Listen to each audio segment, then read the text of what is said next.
ар бир тергөөнүн бул УПК боюнча 5-6 кылмышчы гана тергеш керек да. Себеби сапаты керек. Аны аягына чейин жыйынтыктап, сотко жөнөтүп, аяктан көзөмөлдөп дегенде. Ошол эле бир мисал бар.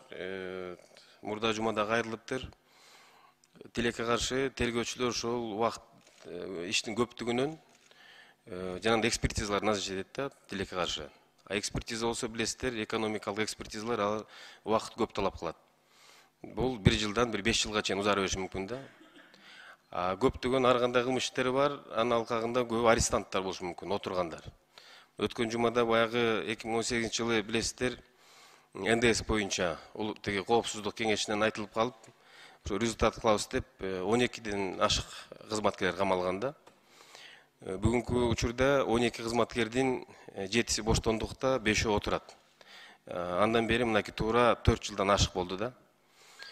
Эми бүгүнкү кайрылып аткан 2 жаран кайрылып атат, 2 кызматкер. Бирөөсү 23 жашка чыкпай, жаш кыз экен, мынакей 4 жылдан бери бир камерада 3 квадратный камерада отурат экен. Анан каттын маңызын окуп көрсөк, 2 жолу операция болуптур. Женский болезнь менен. Анан эми андан тышкары жанында жаш бала отурат экен, ошол экөөнүн шарты өтө оор экен да бүгүнкү күндө. Бирөөнүн ошол жанагы кызды ала турган болсок, ата-энеси ошо кызматта иштеген. Бир тууган, бир агасы ички иштер министрлигинде иштесе, экинчиси болсо коопсуздук, улуттук коопсуздукта иштейт экен. Ата-энеси болсо өмүр бою ошо мамлекет кызматта иштептир. Эми кимдин башына гана туш келбейт да мындай нерсе. Баарысы эле мафия сервис да. Булар да убагында уш погон көтөрүп жүргөндөр экен. Бүгүнкү күндө аларга үй камагына чыгарып коюш мүмкүнчүлүк бар да.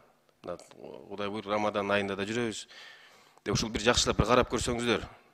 Же болбосо баарына бирдей болсо, жетекчилер чыгып кетиптир. Аткаруучу баягы исполнительдер калып калыптыр. Бир маалымат катары ушу көчө мындан кайрылыштыр кагаз түрүндө.